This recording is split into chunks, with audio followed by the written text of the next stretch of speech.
अक्सर इंसान अपने धर्म पर आंख मूंद कर विश्वास कर लेता है, क्योंकि बचपन से ही हमारे मन में यह बात बैठा दी जाती है कि यही ईश्वर का आदेश है। लेकिन समाज में कुछ ऐसे पाखंडी भी हैं जो भगवान के नाम पर भोले भाले लोगों को ठगते हैं और उनके अटूट विश्वास का फायदा उठाकर अय्याशी की जिंदगी जीते हैं। यह कहानी किसी धर्म या सच्ची आस्था के खिलाफ नहीं है, बल्कि उन ढोंगियों के खिलाफ एक बगावत है जो पवित्रीकरण के नाम पर मासूम लड़कियों का शोषण करते हैं और उनकी आबरू के साथ खेलते हैं। हमारी कहानी की शुरुआत होती है गुजरात के एक छोटे से गांव से। साल था 1832, जब भारत पर अंग्रेजों का हुक्म चलता था। यहीं एक खुशहाल परिवार में एक बच्चे की किलकारियां गूंजी। दादाजी के नाम पर उसका नाम रखा गया करसन दास। वक्त के साथ करसन बड़ा होने लगा, लेकिन बाकी बच्चों से वो थोड़ा अलग था। उसके मासूम मन में धर्म और रीति रिवाजों को लेकर अनगिनत सवाल उठते रहते थे। एक दिन घर में पूजा चल रही थी, तभी उसने पंडित जी को हवन कुंड की अग्नि में अनाज डालते हुए देखा। उसकी जिज्ञासा जागी और उसने पूछ लिया कि अग्नि में अनाज क्यों डाला जाता है। पंडित जी ने रटा रटाया जवाब दिया कि यह सीधा भगवान तक पहुंचता है। करसन के ऐसे तार्किक सवालों को सुनकर अक्सर घर के बड़े बुजुर्ग हैरान रह जाते थे। करसन अभी महज 10 साल का ही था कि उसके सिर से मां का साया उठ गया। इस दुखद हादसे के बाद उसके मामा उसे अपने साथ बंबई ले आए, लेकिन करसन को इस बात का जरा भी अंदाजा नहीं था कि बंबई की ये अनजान गलियां उसकी जिंदगी में क्या तूफान लाने वाली हैं। उन दिनों बंबई में 7 मशहूर हवेलियां हुआ करती थीं। कहने को तो शहर में कानून और हुकूमत अंग्रेजों की थी, लेकिन लोगों के दिलों और आस्था पर जेजे का राज चलता था। जेजे यानी हवेली के मुख्य महाराज, जिन्हें अंधभक्त साक्षात भगवान का दर्जा देते थे। करसन के मामा का घर इसी हवेली के बिल्कुल करीब था। बंबई पहुंचने के बाद करसन सबसे पहले घर जाता है और अपनी विधवा भाभी से मिलता है। वक्त अपनी रफ्तार से आगे बढ़ा और करसन अब एक युवा हो चुका था। उसके विचारों पर दादा भाई नौरोजी जैसे महान समाज सुधारकों का गहरा प्रभाव था। वह अंधभक्ति के बजाय तर्क और ज्ञान की रोशनी में यकीन रखता था। इसी बीच शहर में रंगों का त्योहार होली आ गया। करसन ने सबसे पहले अपनी विधवा भाभी को रंग लगाया और फिर खुशी खुशी अपनी मंगेतर किशोरी को रंगने निकल पड़ा। किशोरी के साथ करसन की सगाई बचपन में ही हो चुकी थी और पढ़ाई पूरी होते ही दोनों शादी के बंधन में बंधने वाले थे। लेकिन जब करसन प्यार से रंग लेकर किशोरी के पास पहुंचा तो उसने उसे रोक दिया। किशोरी ने साफ इनकार करते हुए कहा कि जब तक मैं जेजे महाराज को रंग नहीं लगाऊंगी तब तक कोई भी मुझे रंग नहीं लगा सकता। उनके शुरुआत करने के बाद ही पूरा शहर होली खेलेगा। करसन ने उसे बहुत समझाने की कोशिश की कि ऐसा कुछ नहीं होता, हम अपना त्योहार मना सकते हैं, लेकिन धर्म के नशे में डूबी किशोरी ने उसकी एक न सुनी। कुछ ही देर में जेजे महाराज ने भगवान को रंग अर्पित किया और इसके साथ ही हवेली में जश्न शुरू हो गया। शहर की कई कुंवारी लड़कियां साक्षात भगवान माने जाने वाले जेजे के सामने भक्ति में लीन होकर नाच रही थीं। तभी जेजे अपने आलीशान सिंहासन से उठे और सभी लड़कियों के बीच से जाकर सबसे पहले किशोरी को रंग लगाया। इसके तुरंत बाद जेजे ने किशोरी को अपनी चरण सेवा के लिए हवेली के अंदर बुलवा लिया। यह सुनकर किशोरी के घरवाले और भाभी खुशी से फूले नहीं समा रहे थे, मानो उन्हें साक्षात स्वर्ग मिल गया हो। किशोरी अंदर चली गई और इधर बेखबर करसन उसे पूरे शहर में ढूंढता रहा। तभी किशोरी की छोटी बहन ने उसे बताया कि दीदी को चरण सेवा के लिए चुना गया है। करसन को इस चरण सेवा के पीछे का सच नहीं पता था। वह सीधा हवेली की तरफ दौड़ पड़ा। हवेली पहुंचकर उसे एक और अजीब बात पता चली। इस चरण सेवा के दर्शन करने के लिए आम लोगों को भारी रकम चुकानी पड़ती थी, तब जाकर उन्हें एक छोटी सी खिड़की से अंदर झांकने की इजाजत मिलती थी। करसन ने भी पैसे दिए और खिड़की के पास पहुंचा, लेकिन खिड़की से उसने जो खौफनाक मंजर देखा उससे उसके पैरों तले जमीन खिसक गई। उसकी रूह कांप उठी। जिसे लोग पवित्र चरण सेवा कहते थे वह असल में हवस का एक घिनौना खेल था। महाराज जेजे धर्म की आड़ में उसकी मंगेतर किशोरी का शारीरिक शोषण कर रहा था और अंधभक्तों की नजर में यही उनका सबसे बड़ा आशीर्वाद था। यह भयानक सच देखकर करसन का खून खौल उठा।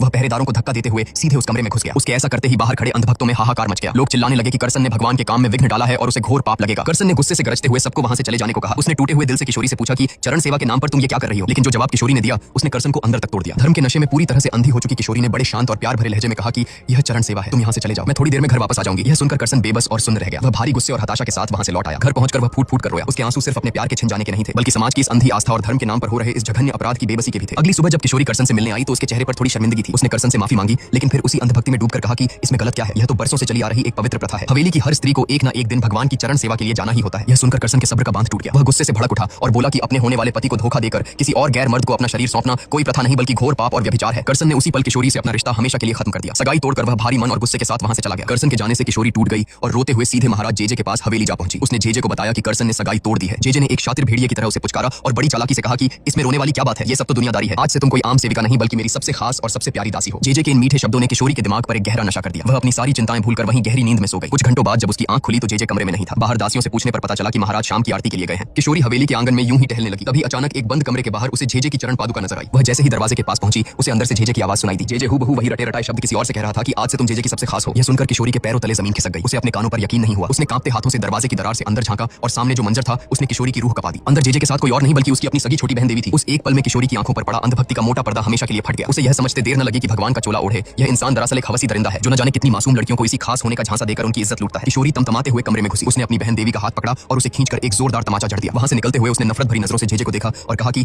आपने मेरा विश्वास तोड़ा है। किशोरी अपनी बहन को घसीटते हुए सीधे घर ले आई। घर पहुंचकर उसने देवी को इस खौफनाक ढोंग की असलियत समझाई। अब किशोरी पश्चाताप की आग में जल रही थी। एकांत में बैठकर उसे करसन की कही हुई एक एक बात याद आ रही थी। उसे इस बात का गहरा एहसास हो चुका था कि इस पाखंडी धर्म के अंधे कुएं में गिरकर उसने अपने सच्चे प्यार को हमेशा के लिए खो दिया है। जो पवित्र हक सिर्फ करसन का था वो उसने अपनी बेवकूफी में एक ढोंगी के कदमों में रख दिया था। दूसरी तरफ करसन के घर में तूफान मचा हुआ था। सगाई तोड़ने के फैसले से उसके परिवार वाले आग बबूला थे। जब करसन ने सच का साथ देते हुए झुकने से साफ इनकार कर दिया तो अंधभक्ति में अंधे हो चुके उसके अपने ही परिवार ने उसे घर से धक्के मारकर निकाल दिया। करसन अब बिल्कुल अकेला पड़ चुका था। दृश्य बदलता है और हम हवेली के अंदर का काला सच देखते हैं। महाराज जेजे अपनी पत्नी के साथ बैठकर करसन की इसी बगावत के बारे में चर्चा कर रहा था। तभी एक सेवक घबराया हुआ वहां आता है और बताता है कि श्याम जी अपनी बहन लीलावती के साथ बाहर खड़े हैं। लीलावती वही अभागी लड़की थी जिसका कुछ दिन पहले जेजे ने चरण सेवा के नाम पर शिकार किया था। श्याम जी रोते हुए जेजे के पैरों में गिर पड़े और गिड़गिड़ाने लगे और कहा कि महाराज मेरी बहन की इज्जत बचा लीजिए। आपकी चरण सेवा के बाद लीलावती गर्भवती हो गई है। यह सुनकर जेजे के माथे पर कोई शिकन नहीं आई। उसने बड़ी बेरहमी से एक डॉक्टर का नाम बताया और कहा कि इसे वहां ले जाकर इसका बच्चा गिरवा दो। यह घिनौनी बात सुनकर श्याम जी का खून खौल उठा। वह गुस्से में जेजे पर झपटने ही वाले थे कि पहरेदारों ने उन्हें दबोच लिया। तभी लीलावती जेजे के चरणों में गिर पड़ी। अंधभक्ति में वह अब भी जेजे को साक्षात भगवान मानती थी। उसने मासूमियत से कहा कि यह भगवान का अंश है, मैं इस बच्चे को कभी नहीं मारूंगी, मैं इसे पालूंगी। लीलावती की यह बात जेजे के साम्राज्य के लिए एक बड़ा खतरा थी। उस शातिर ढोंगी ने बड़ी चालाकी से प्रसाद का नाम देकर लीलावती को एक लड्डू खाने के लिए दिया। जैसे ही उसने लड्डू खाया, जेजे ने दोनों भाई बहन को हवेली से बाहर फेंकवा दिया। हवेली के बाहर आते ही उस जहरीले लड्डू का असर शुरू हो गया। लीलावती को भयानक उल्टियां होने लगी और वह तड़पने लगी। श्याम जी बेतहाशा सड़क पर मदद के लिए चीखने लगे। इत्तेफाक से करसन वहीं से गुजर रहा था। उन दोनों की दर्दनाक हालत देखकर वह तुरंत उनके पास पहुंचा। उसने श्याम जी को हौसला दिया, उन्हें वहीं रुकने को कहा और लीलावती को वैद्य के पास ले जाने के लिए दौड़कर एक ठेला लेने चला गया। लेकिन जब करसन गाड़ी लेकर वापस लौटा तो उसके होश उड़ गए। वहां कोई नहीं था। श्याम जी और लीलावती हवा में गायब हो चुके थे। घबराया हुआ करसन भागकर हवेली के एक और महाराज लवण जी के पास पहुंचा। उसने बदहवास होकर पूछा कि क्या उन्होंने बाहर तड़प रहे उन दो लोगों को देखा है। लवण जी महाराज ने एक ठंडी सांस ली और उनकी आंखों में एक खौफनाक सच्चाई तैर गई। उन्होंने भारी आवाज में कहा कि ऐसी न जाने कितनी ही जिंदगियों को यह हवेली खामोशी से निकल चुकी है। यह सुनकर करसन भड़क गया। उसने सीधे लवण जी की आंखों में देखते हुए सवाल किया कि अगर आप यह सब जानते हैं तो आप और हवेली के बाकी महाराज मिलकर जेजे के खिलाफ आवाज क्यों नहीं उठाते। लवण जी ने शर्म से अपना सिर झुका लिया और दबी हुई आवाज में बोले कि इस हवेली का सारा ऐशो आराम, यह सारी धन दौलत जेजे के नाम पर ही आती है। पैसों की इस चमक के आगे हम सब मजबूर हैं। कोई उसके खिलाफ जाने की हिम्मत नहीं कर सकता। लवण जी की इस बात ने करसन को अंदर तक झकझोर दिया। वह गहरी उदासी में डूब गया। उसे समझ आ गया था कि धर्म के इस पवित्र दरबार में भगवान नहीं बल्कि लालच, खून और हवस का खौफनाक व्यापार चल रहा है। अगली सुबह करसन भारी कदमों से अपने आदर्श नौरोजी भाई के पास पहुंचा और हवेली का सारा काला चिट्ठा उनके सामने खोलकर रख दिया। उसने कहा कि हवेली की इन ऊंची दीवारों के पीछे जो घिनौना खेल चल रहा है उसे हर हाल में दुनिया के सामने लाना होगा। नौरोजी भाई ने एक पिता की तरह करसन को समझाया कि जब हवेली के अंदर रहकर लवण जी महाराज जैसा ताकतवर इंसान कुछ नहीं कर पा रहा तो हम बाहर रहकर अचानक से क्या कर लेंगे। अगर तुम सच में समाज में बदलाव लाना चाहते हो तो इसकी शुरुआत खुद से करो। अपनी रूठी हुई मंगेतर किशोरी को माफ कर दो और उसे सुधरने का एक मौका दो। करसन को नौरोजी भाई की बात में गहराई नजर आई। उसने तय किया कि वह अपने गुस्से को पीछे छोड़कर आज ही किशोरी को माफ कर देगा और अपनी कठोरता के लिए उससे माफी भी मांगेगा। लेकिन इससे पहले कि वह ऐसा कर पाता, एक आदमी बदहवास दौड़ता हुआ आया और करसन को तुरंत अपने साथ चलने को कहा। करसन जब वहां पहुंचा तो उसके पैरों तले जमीन खिसक गई। सामने किशोरी की बेजान लाश पड़ी थी। गिल्ट और पश्चाताप के बोझ तले दबकर किशोरी ने कुएं में कूदकर अपनी जान दे दी थी। अपने प्यार का यह खौफनाक अंत देखकर करसन बुरी तरह टूट गया। तभी किशोरी की छोटी बहन देवी रोते हुए करसन के पास आई और उसे एक खत थमा दिया। यह किशोरी का आखिरी खत था। उसमें किशोरी ने अपनी मूर्खता और अंधभक्ति के लिए करसन से दिल से माफी मांगी थी। साथ ही उसने एक आखिरी विनती की थी कि अब जेजे के खिलाफ एक जंग शुरू करो करसन, ताकि जो दर्दनाक अंजाम मेरा हुआ वो अब किसी और मासूम स्त्री का न हो। इस खत ने करसन के आंसुओं को गुस्से की ज्वाला में बदल दिया।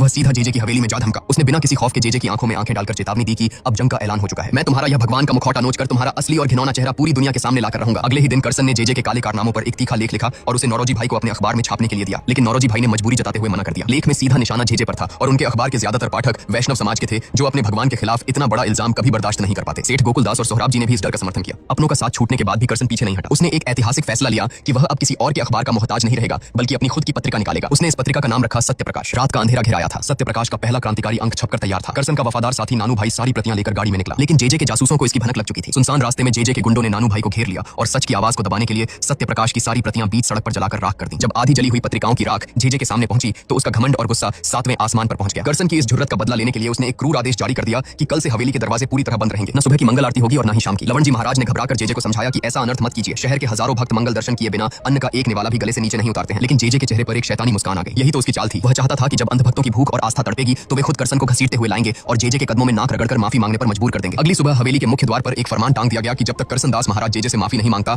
हवेली के दरवाजे बंद रहेंगे। यह पढ़ते ही भक्तों की भीड़ में हाहाकार मच गया। लोग गुस्से से पागल होकर करसन दास का नाम लेकर चिल्लाने और उसे गालियां देने लगे। लेकिन करसन ने जेजे की इस नीच चाल का तोड़ पहले ही सोच लिया था। वह शांत कदमों से वहां पहुंचा और अपने साथ भगवान श्री कृष्ण की एक बेहद सुंदर तस्वीर ले आया। उसने वह तस्वीर हवेली के बाहर एक पेड़ के नीचे स्थापित कर दी। उसने भड़कती हुई भीड़ को शांत करते हुए बड़ी ही विनम्रता से समझाया कि इस पाखंडी को अपनी आस्था और अपनी भूख का फायदा मत उठाने दो। भगवान कोई जागीर नहीं है जो सिर्फ इस हवेली के अंदर कैद हो। ईश्वर तो कण कण में है। जितना वह हवेली के अंदर है उतना ही इस तस्वीर में भी है। आज हम सब यहीं खुले आसमान के नीचे भगवान की पूजा करेंगे और फिर भोजन ग्रहण करेंगे। करसन की इन सच्ची बातों ने भक्तों के दिलों पर जादू सा असर किया। उन्हें उसकी बात बिल्कुल सही लगी। सोने पर सुहागा तब हो गया जब अचानक लवण जी महाराज खुद वहां आ गए और उन्होंने उस तस्वीर के सामने पूरे विधि विधान से मंगल आरती शुरू कर दी। जेजे का सारा गुरूर और उसकी चाल बुरी तरह नाकाम हो चुकी थी। दृश्य बदलता है और सत्य प्रकाश के दफ्तर में विराज नाम की एक पढ़ी लिखी और समझदार लड़की की एंट्री होती है। वह करसन की इस लड़ाई से प्रभावित होकर उसकी पत्रिका में काम करने आती है और करसन तुरंत उसकी काबिलियत देखकर उसे काम पर रख लेता है। उधर जेजे अपनी हार से बौखलाया हुआ था। उसने एक नया और गंदा पैंतरा चला। उसने गुजरात से सीधा करसन के बूढ़े पिता को बुलवा लिया। जेजे ने उन्हें धमकाते हुए कहा कि अपने बेटे को समझा लो वरना उसका अंजाम बहुत बुरा होगा। डरे हुए पिता सीधे करसन के पास पहुंचे और उसके हाथ में एक पत्र थमा दिया। उस खत में लिखा था कि अगर करसन नहीं माना तो आज से पिता पुत्र का हर नाता टूट जाएगा और पैतृक जायदाद में उसका कोई हिस्सा नहीं होगा। पिता को लगा था कि जायदाद और परिवार छिन जाने के डर से करसन जेजे के आगे घुटने टेक देगा। लेकिन करसन चट्टान की तरह अपनी जगह पर अड़िग रहा। उसने सच्चाई के रास्ते से हटने से साफ इनकार कर दिया। हालांकि अपने ही परिवार को खो देने का गम उसे अंदर तक खाए जा रहा था। उदास और थका हुआ करसन एक शाम नदी के शांत किनारे जाकर बैठ गया। विराज जो अब तक करसन के संघर्ष को करीब से देख रही थी उसके पास आकर बैठ गई। उसने करसन को हंसाने और उसका दुख हल्का करने की बहुत कोशिश की। बातों ही बातों में विराज ने करसन के सामने अपने प्यार का इजहार कर दिया। लेकिन करसन जो पहले ही अपना प्यार और परिवार खो चुका था और खुद को एक बड़ी जंग के लिए भी झोंक चुका था, उसने भारी मन से विराज के इस प्रस्ताव को ठुकरा दिया और शादी करने से मना कर दिया। उधर करसन की तरकीब काम कर गई। भक्त अब हवेली के बाहर ही भगवान की पूजा करने लगे थे, जिससे हवेली में आने वाला चढ़ावा और दान दक्षिणा लगभग बंद हो गया। पैसों की इस भारी चोट से तिलमिलाए जेजे को मजबूर होकर हवेली के पट फिर से खोलने पड़े। अपनी इस करारी हार और बेइज्जती से बौखलाए जेजे ने करसन को पूरी तरह बर्बाद करने की ठान ली। उसने करसन पर 50,000 रुपए, जो उस जमाने में एक अकल्पनीय और बहुत बड़ी रकम थी, का मानहानि का मुकदमा ठोक दिया। जब अदालत के इस मुकदमे की खबर करसन तक पहुंची तो वह अंदर से हिल गया। उसके पास न तो इस भारी भरकम रकम को चुकाने की हैसियत थी और न ही अदालत में जेजे के खिलाफ पेश करने के लिए कोई मजबूत गवाह। लेकिन तभी सेठ गोकुलदास एक उम्मीद की किरण बनकर आए। वह अपने साथ कुछ ऐसे लोगों को लेकर आए जो जेजे के खिलाफ गवाही देने को तैयार थे। ये वो अभागे परिवार थे जिनकी बहन बेटियों के साथ जेजे ने वही दरिंदगी की थी जिसका शिकार किशोरी हुई थी। करसन ने राहत की सांस ली और अदालत की तैयारी शुरू कर दी। लेकिन जेजे जैसा ताकतवर इंसान चुप कहां बैठने वाला था। कुछ ही देर देर बाद सेठ गोकुलदास बदहवास दौड़ते हुए आए और बताया कि जेजे के गुंडों ने सभी गवाहों को जान से मारने की भयंकर धमकी दी है, जिसके खौफ से सबने गवाही देने से साफ इनकार कर दिया है। करसन और गोकुलदास इस नई मुसीबत पर बात कर ही रहे थे कि तभी एक आदमी हांफता हुआ आया और करसन को तुरंत बाहर चलने को कहा। बाहर का नजारा देखकर करसन के पैरों तले जमीन खिसक गई। सच की आवाज उठाने वाली उसकी सत्य प्रकाश पत्रिका की पूरी इमारत धू धू कर जल रही थी। करसन को यह समझते जरा भी देर न लगी कि इस आग के पीछे जेजे का ही हाथ है। सब कुछ राख होता देख करसन टूट सा गया,